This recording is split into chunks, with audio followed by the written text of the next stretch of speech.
Ursula von der Leyen fuite. Les agriculteurs prennent d'assaut le Parlement européen. La situation à Bruxelles dégénère de manière spectaculaire et Ursula von der Leyen, la présidente de la Commission européenne, donne l'impression d'une dirigeante qui a perdu tout contrôle depuis bien longtemps, dépassée par les événements qui s'enchaînent à un rythme effréné. Dans la nuit passée, les agriculteurs ont transformé les rues de la capitale belge en un véritable brasier infernal avec des voitures en flammes qui illuminaient le ciel nocturne, des pneus qui crépitaient dans les feux allumés par les manifestants, une colère qui explose de toutes parts comme un volcan en éruption et des protestations qui ont atteint les portes même du Parlement européen où les tracteurs se sont alignés comme une forteresse imprenable. Leyen se retire précipitamment. Elle prend la fuite sans regarder en arrière. Pour elle, ce chapitre est définitivement clos. Un point final à une ère de politique contestée. Impossible de retourner la situation à son avantage. Impossible de la minimiser ou de la relativiser avec des discours lénifiants. Restez jusqu'à la fin absolue de cette analyse détaillée pour ne rien rater de cette histoire explosive qui pourrait bien marquer un tournant dans l'histoire de l'Union européenne avec des répercussions sur la stabilité politique du continent tout entier. D'abord, qu'est-ce qui se passe exactement à Bruxelles, cette ville qui est le cœur battant de l'Europe? Institutionnelle. Des milliers d'agriculteurs venus de toute l'Europe, des plaines fertiles de la Pologne aux vignobles ensoleillés d'Italie, en passant par les vastes champs de France et les prairies verdoyantes d'Allemagne, se sont rassemblés en une marée humaine pour protester avec vigueur contre la politique agricole et commerciale de l'UE, jugée destructrice et déconnectée de la réalité du terrain, et pas avec de simples pancartes brandies mollement ou des mégaphones hurlant des slogans éculés. Non. Ils ont amené des centaines, voire des milliers de tracteurs, ces machines imposantes qui symbolisent leur dur labeur quotidien, bloqué des rues entières, allumé des feux qui ont illuminé la nuit et même lancé des pommes de terre, des œufs et du fumier en guise de projectiles improvisés, des armes symboliques tirées de leur propre production.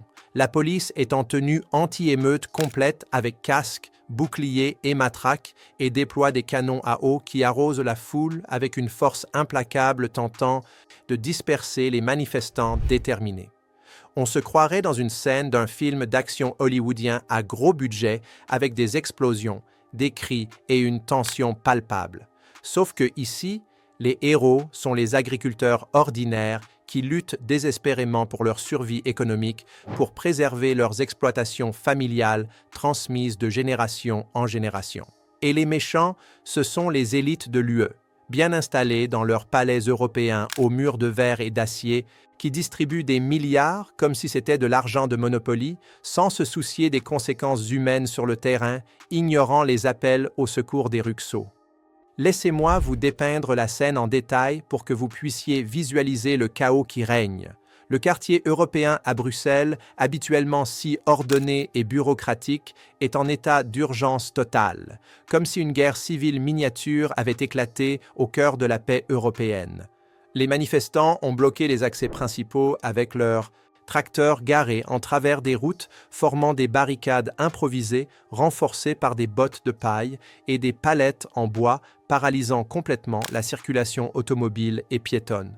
Le transport public est à l'arrêt complet avec des bus et des trams immobilisés dans les embouteillages monstres qui s'étendent sur des kilomètres, laissant des milliers de Bruxellois coincés et frustrés.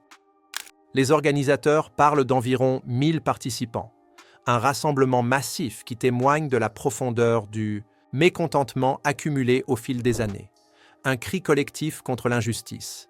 La police, de son côté, compte 700-300 personnes sur le terrain et des centaines de tracteurs alignés comme une armée prête au combat, avec leurs moteurs ronronnants et leurs phares allumés qui percent la fumée des feux.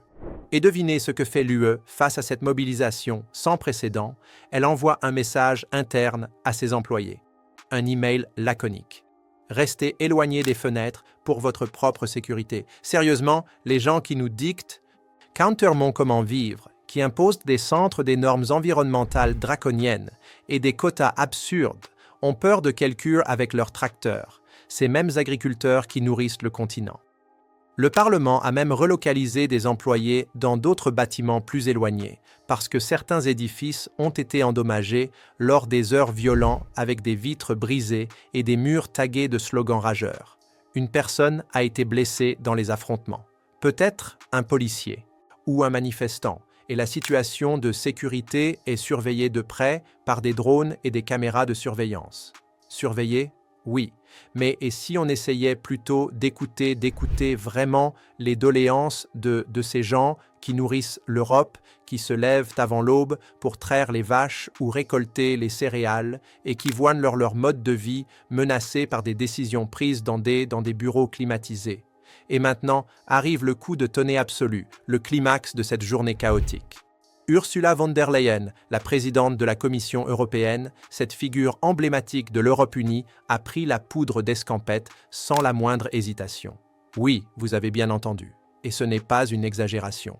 Alors que les agriculteurs avancent avec leurs tracteurs directement devant le Parlement, qu'ils franchissent les barrières de sécurité en les poussant avec leurs engins puissants, allument des feux d'artifice qui illuminent le ciel comme un feu d'artifice du 14 juillet et plonge toute la ville dans un chaos indescriptible avec des klaxons assourdissants et des chants de protestation. Van der Leyen choisit la fuite. Elle a quitté Bruxelles précipitamment, probablement dans un jet privé luxueux ou escortée par une colonne blindée de véhicules officiels pour se mettre en sécurité loin de la tourmente. Peut-être dans une résidence sécurisée ou dans un autre pays membre. N'est-ce pas le comble de l'ironie, une farce tragique ? Cette femme qui prêche sans cesse l'unité européenne, la solidarité entre les peuples et les États qui donne des leçons de démocratie au monde entier, s'enfuit dès que les vrais Européens, les agriculteurs qui produisent notre nourriture quotidienne, qui incarnent l'âme rurale du continent, se présentent à sa porte et élèvent la voix pour exprimer leur désespoir. Ce n'est pas seulement de la lâcheté flagrante, c'est l'incarnation même de toute sa politique. Créer des problèmes insurmontables par des réformes mal pensées, imposer des contraintes qui étouffent les petites exploitations et ensuite fuir devant les conséquences inévitables, laissant les autres, les États membres, les citoyens, gérer le désastre social et économique qui s'ensuit. Pendant que tout le paysage médiatique, des chaînes de télévision aux journaux en ligne et les réseaux sociaux comme X sont dominés par ces protestations d'agriculteurs avec un cri de rage qui résonne à travers le continent comme un écho amplifié. Chez femmes qui prêchent sans cesse l'unité européenne, la solidarité entre les peuples et les États qui donnent des leçons de démocratie au monde entier, s'enfuient dès que les vrais Européens, les agriculteurs qui produisent notre nourriture quotidienne, qui incarnent l'âme rurale du continent, se présentent à sa porte et élèvent la voix pour exprimer leur désespoir. Ce n'est pas seulement de la lâcheté flagrante, c'est l'incarnation même de toute sa politique. Créer des problèmes insurmontables par des réformes mal pensées, imposer des contraintes qui étouffent les petites exploitations et ensuite fuir devant les conséquences inévitables, laissant les autres, les États membres, les citoyens gérer le désastre social et économique qui s'ensuit. Pendant que tout le paysage médiatique, des chaînes de télévision aux journaux en ligne et les réseaux sociaux comme X sont dominés par ces protestations d'agriculteurs avec un cri de rage qui résonne à travers le continent comme un écho amplifié, chez Leyen, c'est le silence radioglacial, un vide assourdissant. Pas un mot, pas une déclaration officielle, pas un seul post sur les agriculteurs pour apaiser les tensions, pas de conférence de presse improvisée pour expliquer sa position, rien du tout. Comme si le problème n'existait pas. Cette absence totale de communication est l'essence même de l'arrogance des élites. Un mépris affiché pour ceux qui osent contester l'ordre établi. Les seuls qui écoutent encore les agriculteurs, qui prennent le temps de comprendre leurs revendications légitimes, viennent du spectre politique de droite, souvent qualifié d'extrême par les médias mainstream. Pas surprenant car ils se positionnent comme les défenseurs des oubliés. Viktor Orbán, le Premier ministre hongrois, se positionne clairement derrière les agriculteurs et déclare sans ambiguïté avec sa franchise habituelle la réduction de 20% des subventions agricoles et leur redirection vers l'Ukraine est inacceptable. Les agriculteurs ont raison. Il faut enfin donner la parole au peuple qui travaille dur, à ceux qui font tourner l'économie réelle. Et exactement cela, Viktor Orban le fait avec conviction, tout comme Alice Weidel en Allemagne qui amplifie les voix des Ruxo.